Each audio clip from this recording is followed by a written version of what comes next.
പുലരിയിൽ ഭൂപാളരാഗത്തിൽ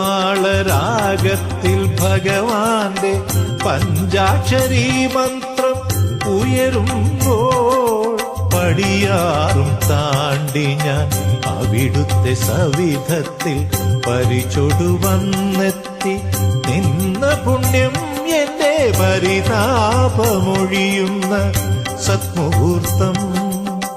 പുലരിയിൽ ഭൂപാളരാഗത്തിൽ ഭഗവാന്റെ പഞ്ചാക്ഷരീ മന്ത്രം ഉയരുമ്പോൾ പടിയാറും താണ്ടി ഞാൻ അവിടുത്തെ സവിധത്തിൽ പരിചൊടുവന്നെത്തി നിന്ന പുണ്യം എന്റെ പരിതാപമൊഴിയുന്ന സത്മുഹൂർത്തം.